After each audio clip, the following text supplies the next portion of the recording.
La educación en la Roma antigua. La educación clásica en Roma finalizó hasta el siglo I a.C., pero lo primordial es lo que se alcanzó en el siglo II a.C., en consecuencia de la ocupación del Oriente griego. La influencia helenística, retórica y aristocrática contribuyeron en la propagación de la educación.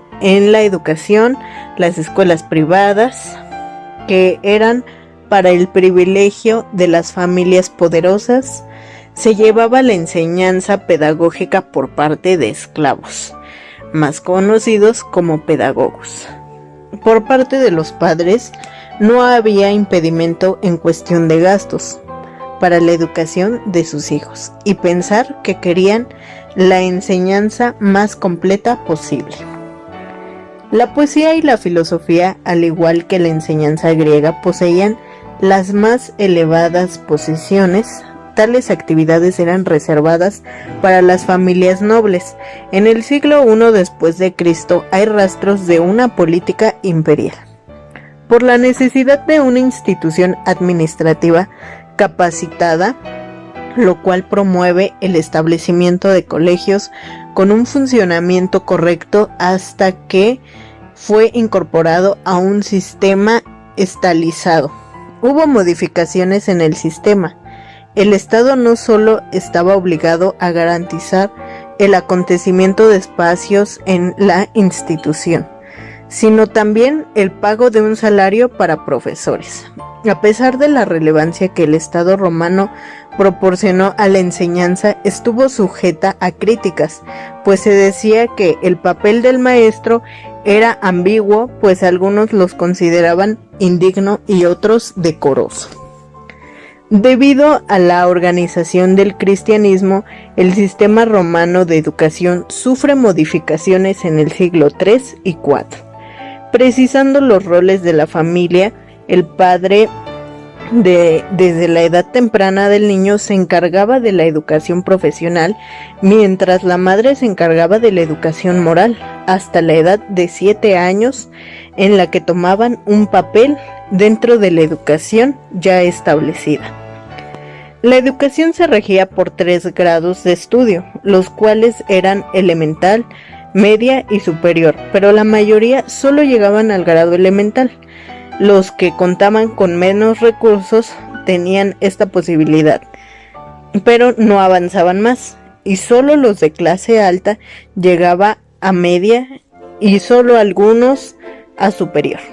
Ante la caída del Imperio Romano quedaron aspectos de suma importancia. Su forma de gobierno parecía interesante y se fue adoptando a lo largo de los años y de los siglos, y la educación quedó igual durante muchos siglos, y actualmente se dice que llevamos el mismo sistema de organización educativa de los romanos.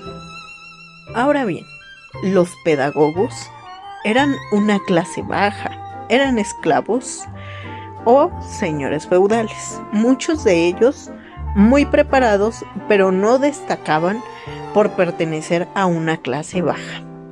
Ellos atendían a niños de clase alta y se trataba que llegaran a un grado superior, aunque la mayoría llegaba a media.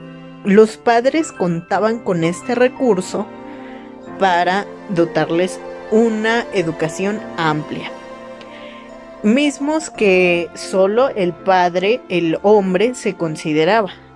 La madre tenía un puesto. Ella daba la educación moral hasta los 7 años de edad. Se consideraba, ya que el niño tenía esta educación, a pertenecer a una sociedad en donde se pudiera desarrollar. A la madre se le recompensaba con joyas y demás. Las mujeres eran consideradas en ese tiempo por esta razón de dar vida a un ser humano, pero también para la educación moral a la que se tenía que dar a un niño pequeño antes de entrar a la educación que se marcaba por el sistema. Pero más adelante, al ver que la educación era funcional en las áreas en las que se enfocaba para la atención de los estudiantes, se decidió realizar una olimpiada.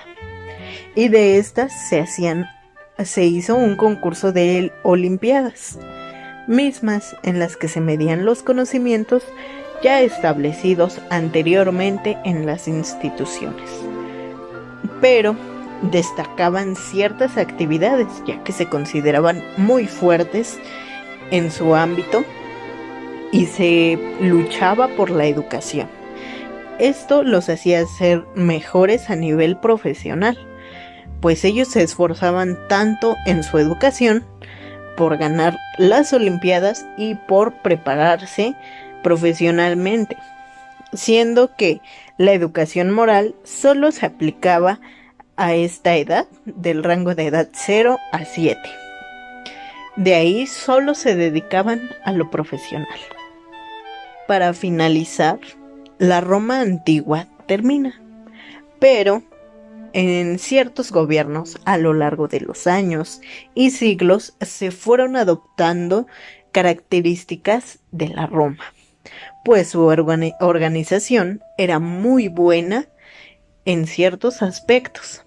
Por su parte, la educación siguió la corriente, pues se ha tenido indicios de esta educación y se dice que actualmente nuestro plan de educación es el que llevaba la Roma antigua por su gran organización y por el enfoque educativo que tenía hacia los niños, jóvenes y adultos.